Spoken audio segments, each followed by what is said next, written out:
예수님께서 예루살렘으로 가시던 중에 그 사마리아와 갈릴리 그 경계를 있는 그 길을 따라서 이렇게 내려가셨습니다.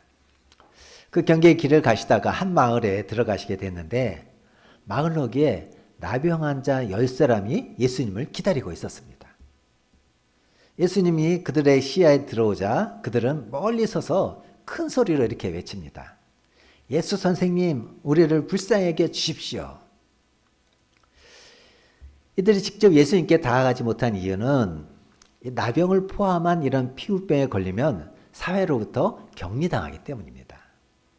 그래서 사람들을 자유롭게 만날 수 없고 사랑하는 사람의 손을 잡을 수 없고 자녀들을 품에 안을 수 없고 이스라엘 공동체 안에 들어갈 수 없고 나병 환자들끼리만 함께 공동체를 이루고 살았습니다. 이들은 나병으로 인한 육체적 고통도 있겠지만 그것보다 마음의 고통이 더 크지 않았을까 그렇게 생각을 해봅니다. 나병 환자가 예수 선생님 우리를 불쌍히 여겨달라고 기도하자 예수님이 뭐라고 합니까? 가서 제사장들에게 너희 몸을 보이라 그렇게 말씀하셨습니다.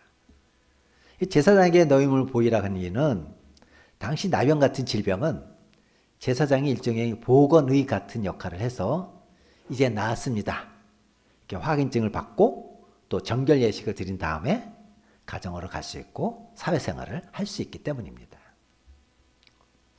우리에게는 이 나병 환자 같은 어려운 환경이 우리 삶에 늘 주어집니다.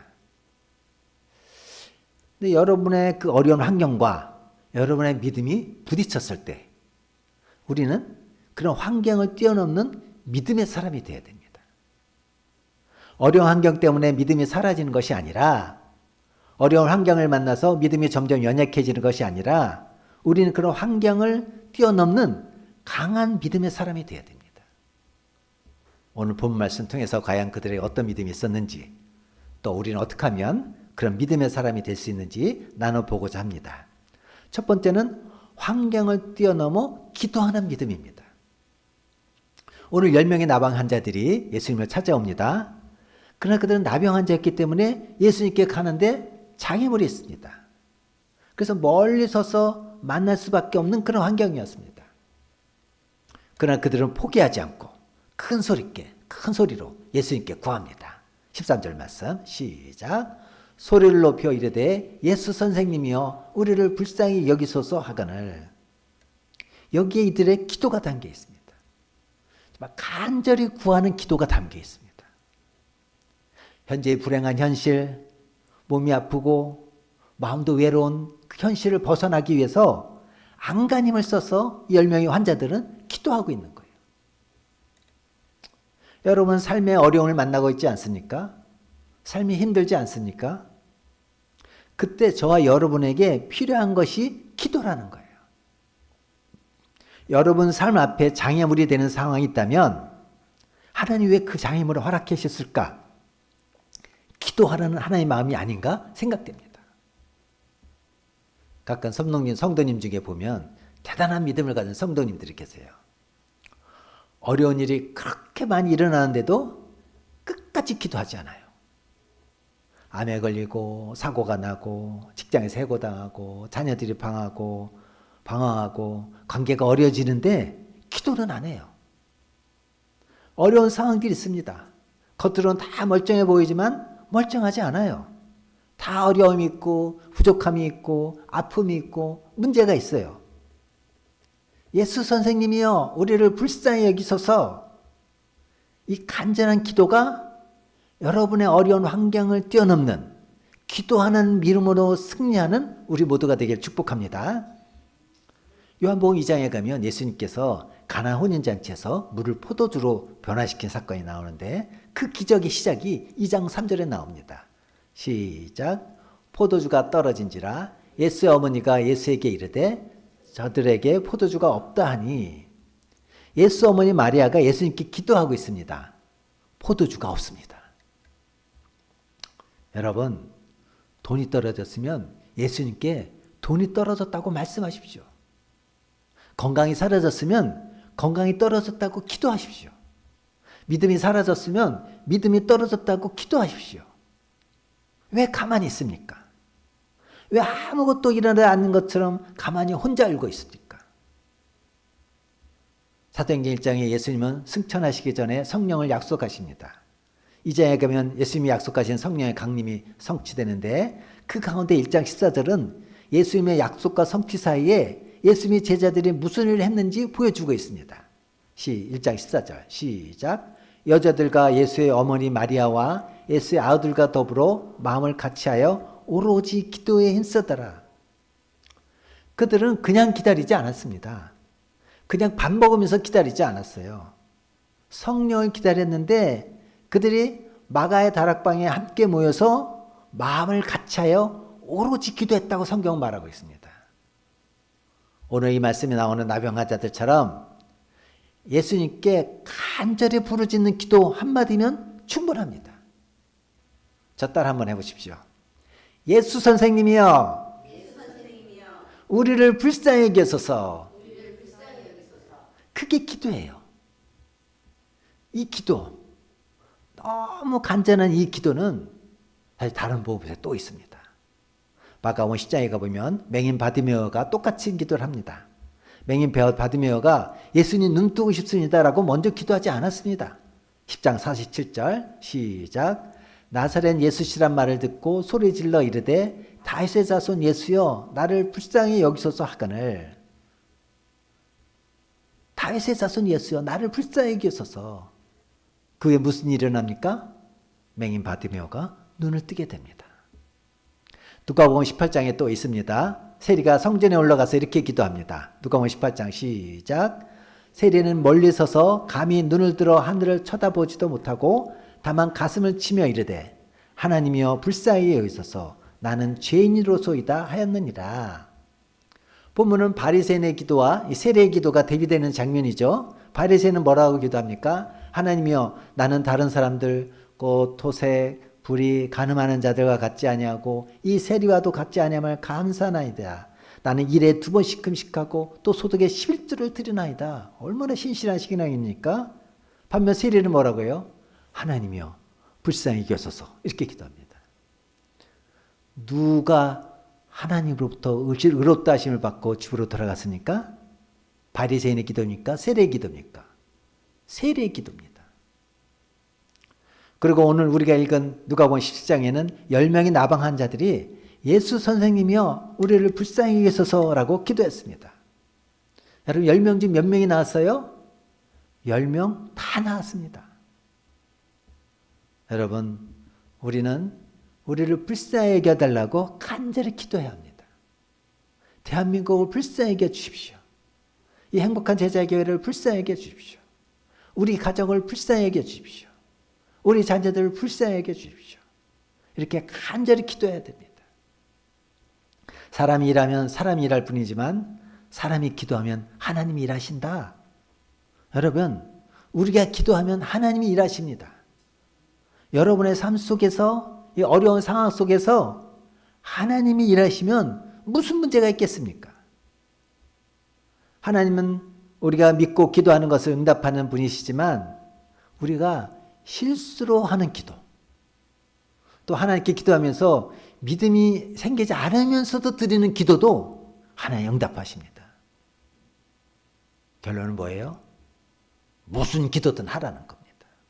어떻게든 기도하라는 거예요. 가만히 있지 말라는 거예요. 10명의 나방 환자들은 멀리 서서 예수님만 바라보지 않았습니다. 멀리 있었기 때문에 더 큰 목소리로 예수님께 예수 선생님이여 우리를 불쌍히 여기소서 이렇게 기도했어요. 그랬더니 예수님이 기적을 행하셨습니다. 여러분 이처럼 환경을 뛰어넘어 기도하는 믿음이 생겨 여러분의 믿음이 여러분의 신앙이 뜨거워지기를 축복합니다.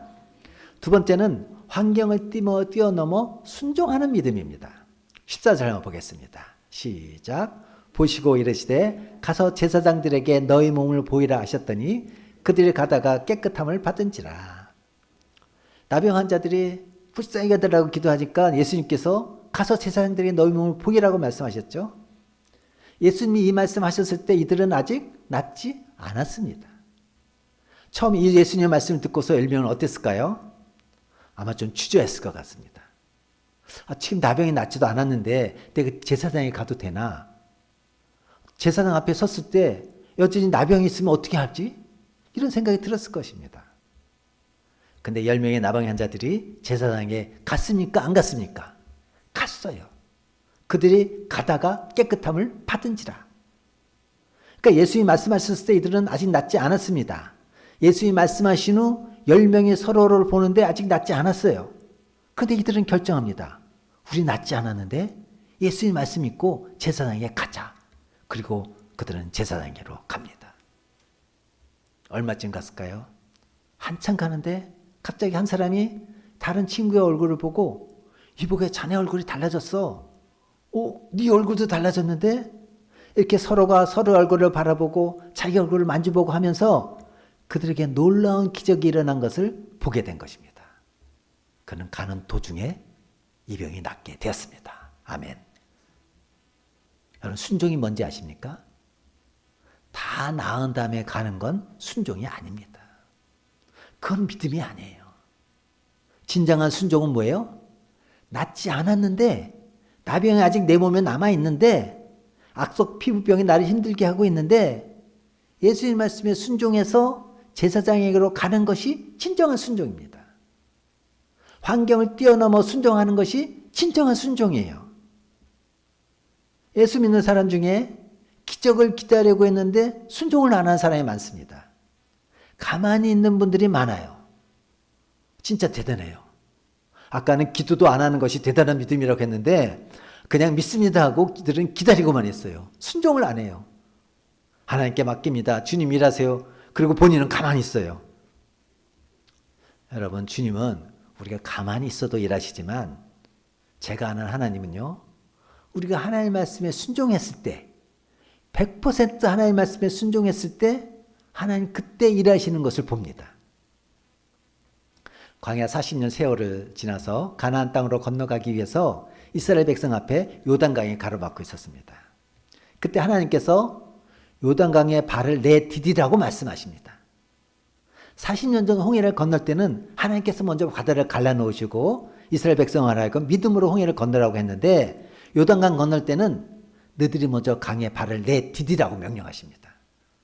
이스라엘 백성은 그 말씀에 순종합니다. 그러자 요단강이 갈라집니다. 그래서 이스라엘 백성들은 요단강을 걸어서 건너갑니다. 하나님은 우리가 하나님의 말씀에 순종했을 때 하나님이 일하십니다. 우리 10명의 나병의 환자로부터 배울 게 너무 많습니다. 다 고침받은 다음에, 다 정리된 다음에, 다 하나님 역사하신 다음에 세상을 향해 가는 게 아니라 주님의 일하심을 맛보기 위해서 그들이 제사장을 향해 간 것처럼 저와 여러분 모두 환경을 뛰어넘어 순종하는 믿음이 있기를 축복합니다. 10명의 나병 환자가 다 제사장에 가다가 깨끗함을 받은 것처럼 여러분 오늘 삶에 순종을 택하십시오. 순종의 길을 가십시오. 가다가 깨끗함을 받는 기적을 경험할 수 있는 저와 여러분 되기를 축복합니다. 세 번째로는 환경을 뛰어넘어 감사하는 믿음입니다.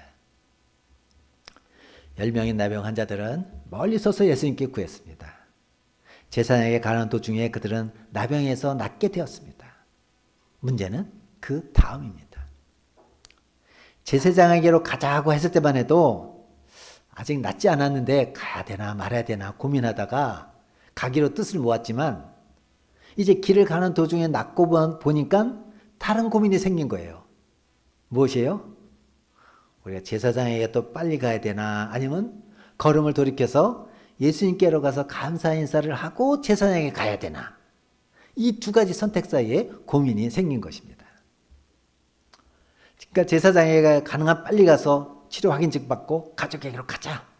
아니 그래도 예수님께 감사하고 가야지. 이렇게 하다가 결국 의견이 갈라져서 유대인 9명은 제사장에게로 먼저 가기로 하고 사마리아인 1명만 예수님께로 돌아오게 됩니다.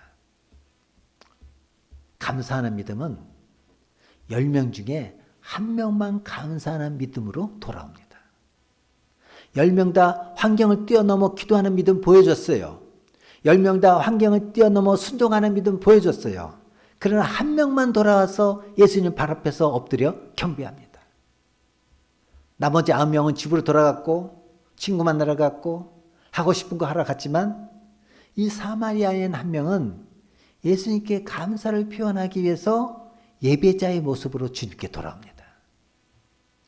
한 명만 환경을 뛰어넘어 감사하는 믿음을 보여줬습니다. 그 돌아왔던 사람에게 예수님께서 17절에 이렇게 말씀하십니다. 시작. 예수께서 대답하여 이르시되 10사람이 다 깨끗함을 받지 아니하였느냐? 그 9은 어디 있느냐? 여러분 이 이야기를 들으면서 이런 생각 들지 않으십니까? 아무리 그래도 나병에서 고침받았는데 어떻게 예수님께 감사하러 가지 않을 수 있을까? 10명 중 한두 명은 그렇지 않더라도 어떻게 10명 중 9명이나 예수님께 감사하지 않을 수 있을까? 이런 생각 들지 않습니까? 아무래도 저 9명은 굉장히 무례한 사람, 예의가 없는 사람이다. 나는 적어도 저 9명에 속한 사람은 아니다. 이렇게 생각하고 이 본문을 읽으셨을지 모릅니다. 미국 중동부의 명문대인 노스웨스턴이라는 대학에는 자랑스러운 한 동문이 있는데 그 동문의 이름은 에드워드 스펜서입니다. 1860년 9월 무서운 폭풍우가 몰아친 어느 날 밤 미시간호에서 여객선이 침몰하여 287명이 목숨을 잃었습니다. 그때 수영수에 쓰였던 스펜서는 육지에서 800m 거리인 배에 16차례나 헤엄치며 17명의 목숨을 건졌습니다. 그 일로 인해서 그는 국민적 영웅이 되었지만 그 당시 탈진해서 쓰러졌고 제대로 회복이 되지 않아 평생 휠체어에 의지하며 살아야 했습니다. 그가 죽기 1년 전인 80세 생일에 한 신문기자가 그를 찾아가서 인터뷰를 했습니다. 그 비극적인 밤 이후 목숨을 걸고 구해준 생존자들과는 어떻게 지내시나요? 기자의 물음에 그는 슬픈 표정을 지으며 이렇게 대답했습니다. 내가 구출해준 17명 가운데 훗날 나를 찾아오거나 내게 감사를 표한 이는 단 한 명도 없었습니다. 그러나 제가 한 일은 후회하지 않습니다. 지금도 그런 상황이라면 나는 똑같이 했을 것입니다. 그가 받은 마음의 상처는 몸에 입은 상처보다 더 컸습니다. 그 기사가 나가자 많은 사람들이 감사를 모르는 당시 생존자들을 비난했습니다. 그러면 과연 우리는 다를까요? 나병에서 나은 9은 감사하러 가지 않았습니다. 왜 그랬을까요? 감사하는 마음이 없었을까요? 그렇지는 않다고 생각합니다. 나병에서 나았는데 감사하는 마음이 분명히 있었을 것입니다. 예수님을 제일 처음 만났던 그 순간 예수님으로부터 제사장에게 가라는 말을 그 순간 병이 나았다면 아마 반드시 예수님께 와서 엎드리면서 감사하다고 절했을 것입니다. 그런데 이들이 제사장에게로 가는 도중에 꽤 한참 가는 도중에 나왔습니다. 그러니 우리가 제사장에게 더 빨리 가야 되나 아니면 걸음을 돌이켜 예수님께 가서 감사 인사를 하고 제사장에게 가야 되나 이 두 가지 사이에 갈등을 하게 된 것입니다. 더 빨리 제사장에 가서 치료 확인을 받자. 그리고 예수님께 대한 감사는 미루자는 생각과 조금 늦더라도 예수님께 먼저 감사하고 가자는 생각입니다. 이것은 마치 어린아이가 선물을 받아 손에 들면 포장지를 뜯어 선물 속을 먼저 볼까? 아니면 선물을 준 분께 달려가서 고맙다는 인사를 먼저 할까? 둘 사이에 갈등하는 것과 비슷한 상황입니다. 결국 9명은 감사를 뒤로 무르고 제사장에게로 갔습니다. 여러분 적어도 나는 이 9명에는 속하지 않을 것 같다는 생각이 듭니다. 나라면 적어도 예수님께 다시 올라가서 감사하고 갔을 것 같습니다.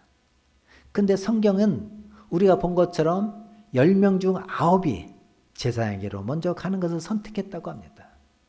그들만 예외일까요? 어쩌면 우리들 중에도 열의 9은 사실상 이 9명의 택했던 방식을 택하고 살아가고 있다는 것을 보여주고 있는 거 아닐까요? 오늘 본문의 앞뒤 이야기는 예수님과 바리새인들이 서로 논쟁하고 있는 맥락 가운데에 이 이야기가 들어있습니다. 바리새인들은 어떤 사람들입니까? 자기가 특별히 선택받았다는 것을 자랑스럽게 생각했던 사람들입니다. 선택받았다는 것은 영적인 의미에서 나병 같은 거에서 구원받았다는 뜻과 같습니다. 우리가 하나님의 백성이 되었다는 것입니다. 이 엄청난 선물을 받았는데 그 택함이라는 선물만 보고 그 선물을 자랑했으나 그 선물을 주신 하나님의 뜻이 무엇인지는 생각하지 않고 그분에 대해서 깊이 감사하지 않고 지냈던 것입니다. 그렇다면 이 감사하지 않은 유대인 9명은 바리새인들로 하여금 자화상을 보게 하는 거울 역할을 한 것이라고 볼 수가 있습니다. 오늘 갑자기 날씨가 추워졌죠. 가을에 단풍, 또 겨울엔 눈이 오겠죠. 봄에는 꽃이 핍니다. 여름엔 또 활기찬 여름을 맞이할 것입니다. 사실 이런 것들은 우리의 노력과는 전혀 무관하게 주어진 하나님의 전적인 선물입니다. 인간이 만든 그 어떤 것이 이 자연에 비유할 수 있겠습니까? 우리는 매일 조금씩 변화되는 사계절을 보면서 그 아름다운 자연의 선물 보따리를 받아 그것을 풀어 젖히면서 그 선물을 주신 하나님을 과연 몇 번이나 깊이 생각하셨습니까? 혹시 아름다운 사계를 주셔서 감사합니다. 그런 제목으로 감성금 하신 분 혹시 있으십니까? 거의 없으실 것입니다. 우리 한 사람의 몸을 만드는 가격이 얼마일까요? 손 만드는데 얼마 들을까요? 1조로도 만들 수 있겠습니까? 이 두뇌 만드는데 얼마나 들까요? 세상에 있는 돈을 다 모아도 몸 하나 만들 수 없습니다. 그런데 이런 몸을 주신 하나님께 우리가 얼마나 감사하고 있습니까? 우린 죄에서 구원받았습니다. 영원히 지옥 갈 죄인이 구원받았어요. 마치 나병에서 고침받은 것과 비슷합니다. 아니, 그보다 훨씬 더한 선물을 우리가 받은 것입니다. 우리가 이런 선물을 받았다는 것을 확신한다면 우리가 아무리 바빠도 시간을 내서 예수님 감사합니다 말해야 합니다. 아무리 시간이 없다 해도 주일마다 나에게 이런 구원 주신 하나님 앞에 나와서 경배해야 마땅하고 아무리 가진 게 없어도 나에게 있는 것을 통해서 감사를 표해야 마땅합니다. 그렇게 하셨습니까? 그래요. 저는 어느 정도 했습니다. 이렇게 말하실 분이 많이 있을 것입니다. 그러나 저와 여러분들이 지냈던 잠시의 시간과 저와 여러분이 드렸던 어떤 물질, 그것이 우리가 하나님으로부터 받았던 구원의 큰 선물에 비하자면 적절하다고 생각하십니까? 과연 하루에 몇 번을 또 하루에 몇 분을 나에게 구원을 주신 하나님을 바라보고 감사하면서 보냈습니까? 만약 그렇지 않았다고 하면 나병에서 고침받고 예수님께 감사하지 않았던 그 9명과 우리들이 크게 다를까요? 우리는 저 10명 중 9명과는 다르다고 생각했지만 가만히 보니 우리도 그 9명에 속한 것 같습니다. 이야기를 들으면서 또 드는 질문이 하나 있습니다. 예수님께 향한 감사를 뒤로 미루고 먼저 제사장에게로 갔던 9은 그 이후에 어떻게 살았을까요? 그들은 치료 확인서 받고 그 자리에서 펄쩍펄쩍 뛰며 기뻐했을 것입니다. 그걸 들고 자기 마을로 갔을 것입니다. 사회로부터 환영받았을 것이고 가족들을 만났을 것입니다. 그런데 나병을 치료받고 시작된 그 이후의 삶은 감사가 넘치는 삶이 지속되었을까요? 적어도 나병에서 나았다면 그래야 마땅하지 않습니까? 나는 제2의 인생을 덤으로 얻었다 생각하고 정말 감사하며 살아야 마땅하지 않겠습니까? 그런데 그렇게 살려고 하면 나병만 나아서는 안 됩니다. 또 하나가 반드시 고침을 받아야 되는데 그게 뭔가 하냐면 감사하지 않는 태도, 감사를 미루는 태도, 이것도 함께 바꿔야 됩니다. 나병이 나온 후에 감사하러 가지 않은 그들의 태도를 미뤄볼 때 감사를 미루는 그들의 태도가 그 위에도 아마 지속되었을 것 같습니다. 그랬다면 그들의 그런 태도는 삶에 일어나는 크고 작은 일을 보면서 별로 감사를 발견하지 못했을 것이고 10가지 감사 제목이 있는데 9가지는 아예 보지 못하고 1가지 정도 겨우 발견했을까? 9가지 불평거리, 불만을 쏟으며 살아갔을 가능성이 굉장히 큽니다. 또 이렇게 감사하지 않다 보면 감사함으로 생기는 사람과의 교제도 깊이 경험하지 못했을 것입니다. 사실 모든 선물은 주고받음으로 선물 자체보다는 선물을 주고받음에 대한 감사를 통해서 서로의 관계가 깊어지는 것인데 그것을 별로 누리지 못하고 살았을 것입니다. 또 우리에게 주어지는 모든 것이 그것이 사람을 통해 주어진 것이든 환경을 통해 주어진 것이든 궁극적으로 하나님께서 내게 주실 것입니다. 그런 걸 통해서 하나님께 감사를 표하지 못했다면 당연히 하나님과의 교제도 풍성하지 못했을 것입니다.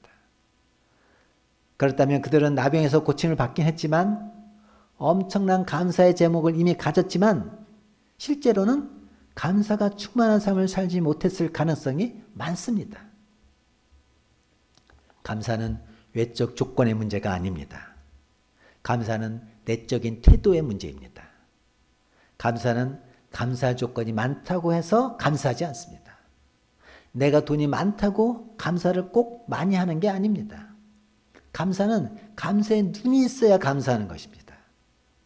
감사의 관점이 없으면 감사할 것이 별로 보이지 않고 내가 지금 누리는 것들이 너무 당연한 것으로 생각됩니다. 그러나 저와 여러분이 누리고 있는 이 평범한 일상에 절대 당연한 것은 없습니다. 하나님이 나에게 주신 것입니다. 나는 그것을 누릴 수 있는 당연한 권리를 가진 자가 아닙니다.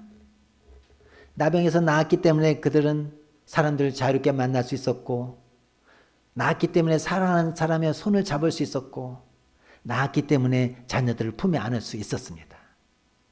그들이 나병에서 나았기 때문에 이렇게 할 수 있었다면 사람을 만날 때마다, 누구의 손을 잡을 때마다, 자녀를 품에 안을 때마다 이거 당연한 게 아니다. 나를 낫게 하신 분의 선물이다. 은혜다. 그렇게 생각하고 감사해야 마땅합니다. 그들이 정말 원래 내가 누구였는지 깊이 기억하고 있지 않는다고 하면 평범한 일을 하면서도 이게 다 은혜고 감사라고 생각하지 않았겠습니까? 그러나 그것을 점점 잊어버리면서 감사도 사라져 갑니다. 저는 처음 교회를 개척했을 때 주님이 담임 목사, 나는 담임 목사님이 시키는 대로 순종하는 부목사라는 마음으로 시작했습니다. 몇 년이 지나서는 주님은 담임 목사, 나는 모든 성도들 중에 가장 작은 자다. 이제 지금은 나는 교회를 마지막까지 지키는 문지기 같은 성도, 한 명의 성도가 남더라도 그를 위해 끝까지 교회를 지키는 문지기다. 이런 마음으로 사역을 하고 있습니다. 작은 교회지만 지 상황의 모든 것이 은혜고 작은 성도 한 분도 내게 준 과분한 선물입니다. 그 한 분을 위해서 끝까지 교회를 지키는 문지기가 되겠다는 마음으로 사역합니다. 내가 사역할 수 있다는 것 자체가 감사입니다. 여러분, 나병은 감각이 믿어지는 병인데 감각이 살아나면 아주 작은 것도 느끼게 됩니다. 감각이 점점 무뎌지면 큰 것도 감각되지 않습니다. 우리는 가면 갈수록 이런 감각이 점점 예민해져야 합니다. 아주 작은 것도 감사거리로 인지가 되어야 됩니다. 너무너무 평범한 것도 감사 감각이 예민한 우리의 손끝에서 은혜라는 것을 깊이 느껴야 합니다. 우리의 일생을 통해서 아름다운 감사의 노래가 계속 흘러나와야 할 것입니다. 여러분, 우리에게 감사 조건이 부족할까요? 여러분은 보편적으로 말할 때 감사 조건이 다른 분들보다 경제적으로 많은 분임이 분명합니다. 그런데 감사가 적어진다면 그것은 우리의 감사의 감각이 묻어진 것입니다. 하나님께서 우리에게 그 감각을 되살려 주시기를 바랍니다. 토론토의 쉴만한 물가교회 김윤규 목사님이 계신데 저와 칼빈에서 같이 수학을 했던 그런 목사님이신데요. 그분이 이랬습니다. 우리는 대개 환경에 대해 감사하는데 존재론적으로 감사를 해야 된다고 주장합니다. 그 존재적 감사 10가지를 한번 소개하겠습니다. 나는 가진 것이 없어도 창조주 한 분으로 감사합니다. 나는 실패해도 변하지 않는 하나님의 사랑에 감사합니다. 나는 고난을 경험해도 하나님은 여전히 나의 구원자라는 사실에 감사합니다. 나는 환경과 조건이 어려워져도 하나님을 신뢰함으로 감사합니다. 나는 내 삶의 주권자가 하나님이심을 기억하며 감사합니다. 나는 불확실하고 혼란스러운 상황 속에서도 하나님께서 주시는 마음의 평안으로 감사합니다. 나는 언약의 하나님과의 관계 속에서 하나님께서 나와 함께 하심을 기억하며 감사합니다. 나는 예수 그리스도의 십자가의 보혈과 부활의 능력을 믿음으로 죄의 용서함과 의롭게 되었음을 감사합니다. 나는 예수 그리스도를 믿음으로 성령을 선물로 받았음을 감사합니다.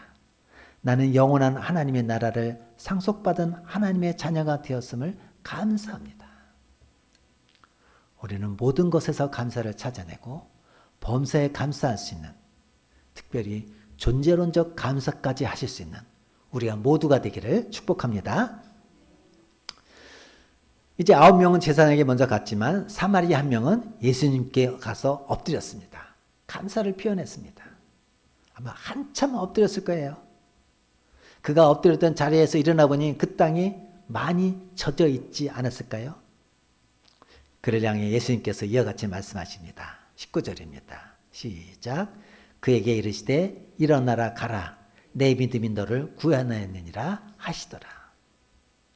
즉 10명이 나병에서 구원받았습니다. 근데 왜 예수님은 감사를 표현한 이 한 사람을 향해서만 구원이 너에게 임했다고 말씀하시는 걸까요? 우리가 나병에서 나음을 받으면 구원이 이루어진 것인가요? 육체적 무감각해서 치료를 받으면 구원 얻은 것입니까? 우리의 구원은 영적인 무감각에서 치료받을 때 구원이 임한 것입니다. 선물을 받아도 선물 자체는 누리지만 선물을 주신 분을 알지 못하면, 그분과의 교제를 누리지 못하면 아직 구원이 그에게 임하지 않은 것입니다. 선물을 주신 분을 만나지 못하면, 선물을 주신 분이 누구인지 알지 못하면 그에게 구원이 아직 온전히 임하지 않은 것입니다. 우리가 잘 산다고 해도 아직 구원받은 게 아닙니다. 우리가 건강하게 살아도 아직 구원받은 게 아닙니다. 그 풍요를 주시고 그 건강을 주신 분이 누군지 알고 그분께 감사함으로 그분과의 관계가 회복될 때만, 그분과의 교제가 시작될 때만 비로소 구원이 임한 것입니다. 우리가 지금 누리는 갖가지 여러 종류의 선물은 잠시입니다. 영원히 누리지 못합니다. 우리의 영원한 것은 오직 한 분, 선물을 주신 하나님밖에 없습니다. 하나님과의 교제를 회복해야 되는 것입니다. 우리에게 다양한 종류의 선물을 받습니다. 어떤 건 좋은 것도 있고 어떤 건 질병과 같은 역설적인 선물도 있습니다. 가정에 대한 감사, 자녀에 대한 감사, 건강에 대한 감사 뿐만 아니라 병들어도 감사, 부족해도 감사, 아파도 감사, 모자라도 감사, 관계가 어려워져도 감사. 이 선물들을 주신 목적은 하나입니다. 그 선물을 주신 그분을 만나는 것입니다. 그 선물을 통해서 진짜 선물을 발견하는 것입니다. 하나님이 주신 당신의 아들 예수 그리스도라고 하는 참 선물을 만나야 됩니다. 그게 바로 구원입니다. 여러분, 우리에게 주신 모든 것이 선물임을 알 수 있길 바랍니다. 또 선물 주신 하나님께 감사하기를 바랍니다. 그 감사를 미루지 마십시오. 미루면 영영 감사할 기회를 잃어버릴지도 모릅니다. 우리가 앞에서 봤던 9명 감사를 미뤘습니다. 아마 이렇게 생각했을 것입니다.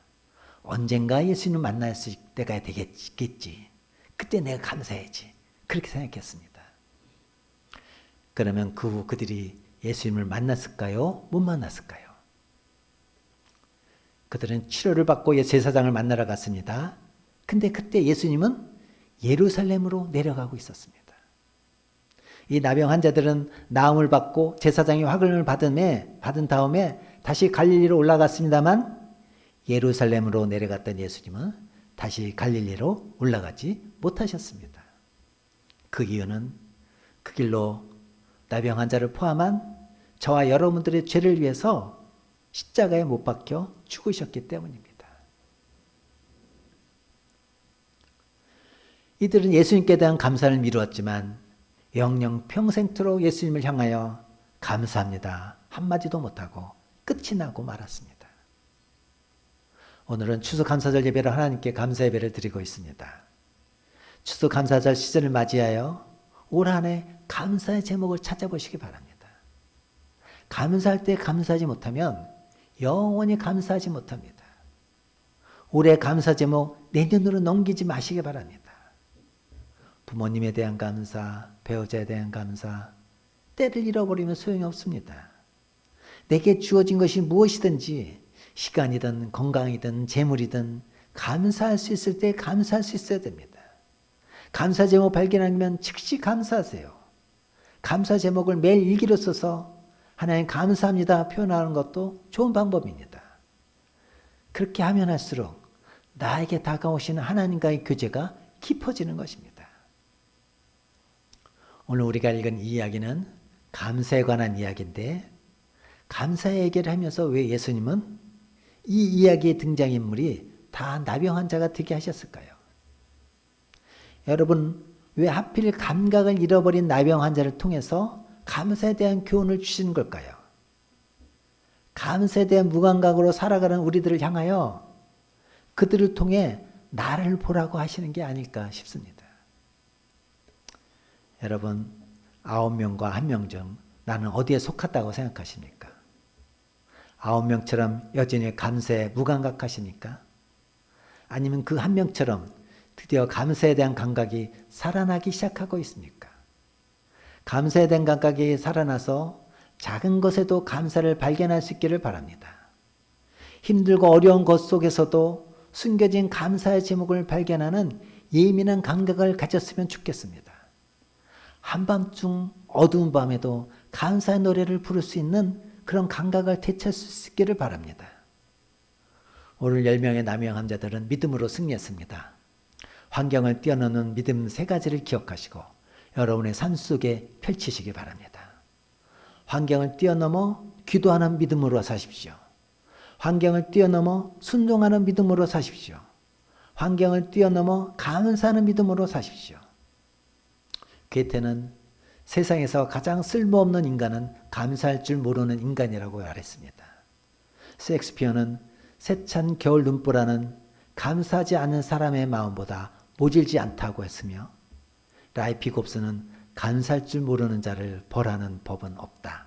왜냐하면 감사할 줄 모르는 삶 자체가 벌이기 때문이다. 그렇게 말했고 세르바는 인간이 범하는 가장 큰 죄는 감사할 줄 모르는 것이라고 말했습니다. 여러분, 감사까지 갑시다. 기도만 하지 마시고 순종만 하지 마시고 감사까지 갑시다. 그래서 여러분 삶 속에 하나님의 큰 역사하심이 있기를 축복합니다.